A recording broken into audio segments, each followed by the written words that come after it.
Qaynog'am go'shtli ukolini tomog'imga musiqa tikkanda nafas ololmay yo'talib qoldim.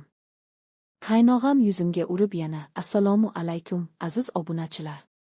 Bugun sizlar uchun yana bir ehtirosga to'la yurakni musiqa lazaga soladigan yangi hikoya tayyorladim. Har biringizga rahmat. Qo'llab-quvvatlaganingiz, yozayotgan izohlaringiz va gamligingiz menga kuch beradi. Kanalimizga yangidan qo'shilganlarga esa xush kelibsiz deyman. Musiqa marhamat qulay joyga o'tirib, bugungi sirli va taqiqlangan muhabbat haqidagi hikoyani birga tinglaymiz. Men bu hikoyani yozishga juda ko'p marta musiqa qo'rqib yondashganman. Chunki aytadiganlarim mening eng katta sirim. Musiqa bu sirni yuragimda yillar davomida ko'tardim. Hatto ba'zan o'zim ham undan qo'rqib musiqa ketardim. Lekin hayotda shunday lahzalar bo'ladi, ularni unutib bormaydi. Qanchalik yillar o'tsa ham qaytib musiqa kelib yuragingni bir silkitadi. Mening hikoyam ham shunaqa. U musiqa begunoh boshlanganday tuysa ham. Lekin yuragimni butunlay o'zgartirib yuborgan. Men turmushga chiqqanimda musiqa 24 yoshda edim. Erim yaxshi, mehribon, lekin juda band edi. Ishidan kech qaytardi. Musiqa ko'p safarlarga chiqardi. Uning yonida men og'zimni xotirjam sezardim. Lekin yuragimda bo'shliq bor edi. U bilan ko'proq do'stday edik. Bir-birimizni hurmat qilardik xolos. Lekin men erimning akasiga, qaynogamga qarab yuragimda musiqa nimadir tovlanib ketishini o'shanda kutmagan edim. To'y kunimizda qaynogamni ko'yib yuragim bir lahza tit etgandi. U boshqalardan musiqa farqli edi. Baland bo'yli, salobatli, ovozi past. Nigohlari esa qattiq, lekin ichida mehr yashirinadigan odam edi. Musiqa odamlar undan hayiqishardi. Chunki u oilamizdagi eng jiddiy, eng kamab, eng mas'uliyatli inson edi. To'y taomlari tarqatilayotgan paytda u menga bir bor qaradi. Atiga bir soniya. Ammo shu nigoh meni ichimdan silkitib musiqa otgandi. Payt men uni noto'g'ri talqin qilgandirman deb o'yladim. Ammo keyin angladimki, yo'q, bu oddiy qarash emas, musiqa edi. To'y tugab hayot o'z yo'liga tushdi. Men qaynonam bilan birga yashay boshladim. Erim esa har kuni erta ketib, musiqa kech kelardi. Uyda ko'proq qaynonam va qaynogam bilan vaqt o'tkazardim. Qaynogam boshqalarga qaraganda menga musiqa bilinmas mehr bilan qarardi. Masalan, men og'ir idishni ko'tarsam darhol yonimga yugurib kelardi. Musiqa buni hech kim sezmasdi, lekin men sezardim. Bir kuni tandirga non yopayotganimda musiqa issiqdan kozimishib ketdi. Shu payt u kelib menga soyabon qilib qo'li bilan quyoshni to'yib musiqa turdi. Qo'lingiz kuyib qolyapti-ku, men qilaman dedi. Ovozdagi gamxo'rlikni eshitib yuragimda nimadir erib ketdi. Yo'q, o'zim qilaman dedim, lekin qo'llarim ham, yuzim ham qizarib ketdi. Musiqa u kulimsiradi. Uning kulishida qandaydir yashirin iliqlik bor edi. Ana o'sha kundan boshlab men uni musiqa har kuni ko'yib ichimda tushuntirib olmaydigan sentiment uyg'oni boshladi. Bir necha hafta o'tib qaynonam o'g'irlab musiqa qoldi.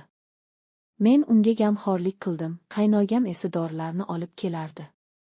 Kechqurun u bilan hovlida to'qnashib qoldik. Hamma musiqa uxlagan edi. U menga qarab, bugun charchadingiz bilaman, dedi. Yo'q, yaxshi, musiqa, dedim jilmayib. U menga uzoq qarab qoldi. Siz bu uyga samimiyat olib kirdingiz, musiqa, dedi u past ovozda. Men jim qoldim. Gapim chiqmay musiqa qoldi. Yuragim tez urardi. Meni tushunmang. Shunchaki rahmat aytgim keldi, dedi u og'zini to'g'irlab. Lekin o'sha bir lahza. Bizning ko'zlarimiz musiqa bir-biriga to'qnashgan lahza. Men hech qachon unutmayman. Chunki o'sha musiqa qarashdi. Shunchaki minnatdorchilik emas edi. Yashirin ehtiros, musiqa, yashirin mehr, hatto qo'rquv ham bor edi. Payt men og'zimga tan oldim. Men qaynogamni his qilyapman. Musiqa bir kuni qaynogam bozordan qaytib kelib menga kichkina qi uzatdi. Bu sizga, dedi. Nega dedim hayron bo'lib. Shunchaki kelin odamga sovg'a qilish odat dedi u ichida juda nozik nafs, musiqa, kumush bilaguzuk edi. Men bilaguzukni qo'limga taqqanimda u mening bilagimga musiqa teginib ketdi. Shu tegish yuragimga ot bo'lib tushdi. Go'yo butun dunyo jim. Musiqa bo'lib qolganday bo'ldi. U ham titrab ketgandek bo'ldi. Lekin ikkovimiz musiqa ham hech narsa demadik. Oxir kundan boshlab biz bir-birimizga ochiq gapirmasdik. Musiqa lekin xarash, har sozimiz bir-birimizga bog'lanib qolgandek edi. Musiqa u menga ko'p qarab turardi. Men ham ko'p yalt etib unga qarab olardim. Musiqa lekin har safar ko'zlarimiz to'qnashganda ikkimiz ham qarashimizni darhol olib qochadik. Chunki ikkalamiz ham bir narsani juda yaxshi bilar edik. Bu his musiqa taqiqlangan. Bu muhabbat aytilmasligi kerak. Hech qayerga bormasligi kerak. U erimning musiqa akasi, men esa uning ukasining ayoliman. Lekin yurak bunday oila emas ekan. Musiqa bir kechasi kuchli yomg'ir yog'di. Safarda edi. Qaynonam muxlab qolgan. Ko'p ishlar qilganimdan charchab ayvonda o'tirib yomg'irni tomosha qilayotgandim. Musiqa havo salqin, shamol esa yuzimga ogida urardi. Shu payt ortimdan bir ovoz eshitildi. Sovqotmang. Bu qaynogam edi. U mening yelkamga korpa tashlab qo'ydi. Rahmat dedim. U yonimga o'tirdi. Bir muddat jim musiqa o'tirib qoldik. Yomg'ir tomchilari tun sukunatini buzib, alohida birinlik musiqa yaratardi.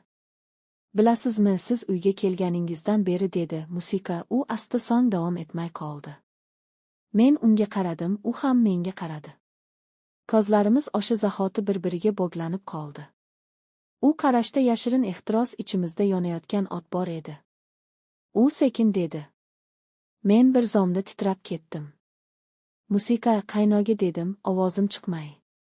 U boshini egdi. Lekin musiqa, bu hisni yashirish qiyin. Yuragim qattiq urdi. Men ham dedim, ovozim titrab. Musiqa, bu so'zlarim chiqib ketganiga o'zim ham ishona olmadim. Lekin u musiqa mening ichimdagi haqiqat. Bilaman, aytmasligim kerak. U menga qo'lini uzatdi. Men uning qo'lini ushladim birinchi marta. Shu lahza butun tanamdan issiqlik o'tdi. Musiqa lekin keyingi lahza u qo'lini tez tortib oldi. Yo'q dedi past ovozda. Musiqa, biz bunday qila olmaymiz. U o'rnidan turdi. Tushunardim, u og'zini ushlab qoldi. Lekin uning musiqa ovozidagi titroq yuragidagi o'tni yashira olmasdi. Men o'sha kechasi uxlay olmadim. Oxir kechadan musiqa keyin u mendan uzoqlasha boshladi. Gapirmasdi, qarashmasdi. Menga yaqinlashmaslik uchun atay har narsadan qochadi. Lekin musiqa bu qochish ortiqcha edi. Chunki qanchalik qochmasin, biz orasidagi his baribir mavjud edi. Men musiqa uni ko'rganda yuragim siqilardi. U ham meni ko'rganda nigohini tez olib qochardi. Bir kuni men bog'da gullarni sug'orayotgan edim. U kelib, musiqa, o'girchakni ko'tarmang, men qilaman, dedi. Uning qo'li mening qo'limga tegib ketdi. Oshxonaxda musiqa yana ikkovimiz bir zumjum qoldik. U chuqur nafas oldi. Musiqa, sizdan uzoqlasha olmayapman, dedi u past siniq ovozda.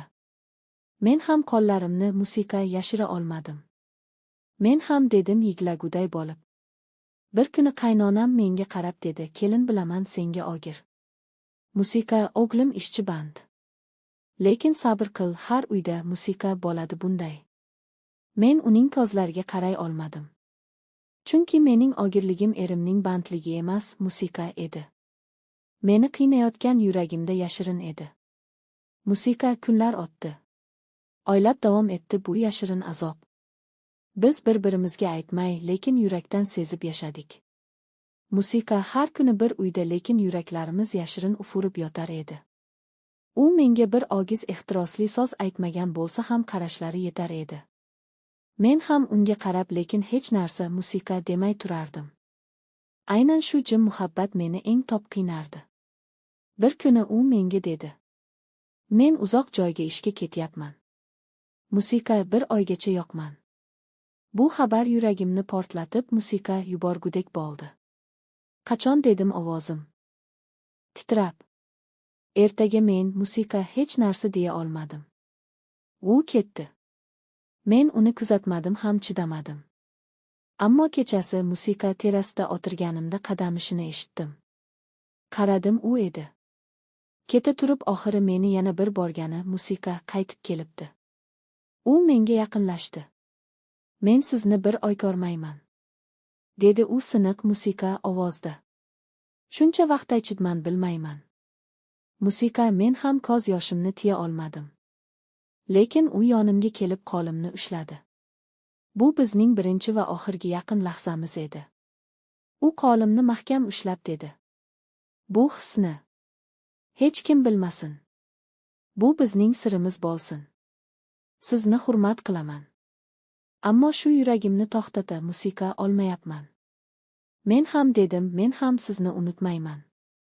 Biz shu holatda musiqa bir necha soniya jim turdik. Oramizda faqat shamol va yuraklarimizning duk-duk ovozi eshitilardi. Keyin u qo'limni qo'yib yubordi. Endi men ketishim kerak. U ketdi. Musiqa, men ortidan qarab qoldim. Yomg'ir yog'ayotgandek ko'rinardi. Lekin bu yomg'ir emas, mening ko'z yoshlarim edi. U bir oyga ketdi. Keyin qaytdi. Lekin biz musiqa endi hech qachon o'sha mavzuga qaytmadik. Hech narsa demadik. Yillar o'tdi. Men ham, u ham bu tuyg'uni ichimizda ko'mdik. Lekin musiqa ba'zan tasodifan ko'zlarimiz to'qnashganda o'sha o't yana bir lahza porlab ketardi. Lekin biz uni darhol o'chirar edik.